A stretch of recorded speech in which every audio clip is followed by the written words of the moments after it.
There is a moment, you probably know it well, when the room is quiet, the phone is silent, and there is no one around. Most people reach for distraction in that moment. They scroll, they text, they turn on the television. Anything to fill the silence. The Stoics would ask, "Why are you running?" Marcus Aurelius, emperor of Rome, commander of legions, wrote his most profound thoughts alone. Not for publication, not for applause, for himself. He called it going inward, retreating to the only place no one can take from you. You have power over your mind, he wrote, not outside events. Realize this, and you will find strength. The Stoics made a distinction that our modern world has almost entirely forgotten: the difference between loneliness and solitude. These two words feel similar. They are, in fact, opposites. Loneliness is a wound. It is the feeling of being disconnected from others against your will, the ache of wanting company and finding none. Isolation is its darker cousin. A state where the walls close in, where the self begins to collapse inward without air or light. These states are real, and they cause real suffering. The Stoics did not dismiss pain. They examined it. Solitude is something else entirely. Solitude is chosen. Solitude is the deliberate act of stepping away from noise to hear yourself think. It is not absence, it is presence. Presence with your own mind, your own judgments, your own character. Epictetus said that a person who cannot be alone with themselves has not yet met themselves. And how can you build a life on a foundation you have never examined? Here is what loneliness teaches you: when you stop fighting it. When the social scaffolding falls away, when there is no one to perform for, no audience to approve of your choices, you come face to face with the only thing that was ever truly yours: your inner life.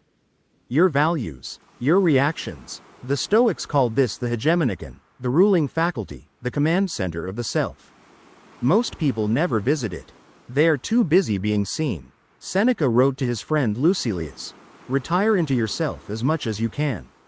Not as punishment, not as exile, as practice. Because the person who depends entirely on others for their sense of worth is, in Stoic terms, not free. They are owned by opinion, by approval, by the fear of being left alone. And a person owned by fear cannot act with virtue. They can only react. The Stoics were not antisocial. Marcus ruled an empire. Seneca advised one. Epictetus taught hundreds of students. They understood that we are social creatures, that community matters, that love and friendship are among life's greatest goods. But they also understood something that our age of constant connection has lost. The crowd weakens you if you never leave it. You begin to think what the crowd thinks. You begin to want what the crowd wants. You lose the thread back to yourself. Solitude pulls you back to that thread. When you sit with yourself in silence, really sit, without escape, something uncomfortable happens first. The thoughts you have been avoiding arrive. The questions you have been postponing surface. The grief, the regret, the uncertainty. This is not failure. This is the beginning of philosophy. The unexamined life, said Socrates, is not worth living.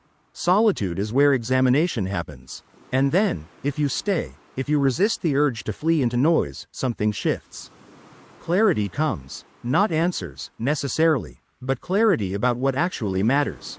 About who you are beneath the roles you play. About what you can control and what you must release. The Stoic practice of distinguishing between what is up to us and what is not becomes vivid in solitude. In crowds, everything feels urgent and tangled. Alone, the essential separates from the noise. This is why solitude makes you stronger.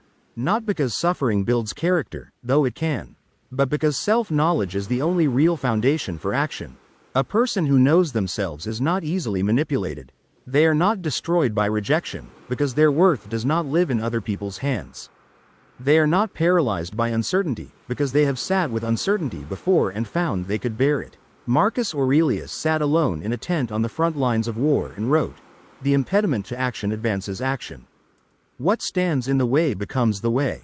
Loneliness can be an impediment, or it can be the way, the path inward, toward the only version of freedom the Stoics believed was truly available to any of us. Not freedom from difficulty, not freedom from loss or silence or pain, but freedom from being ruled by them.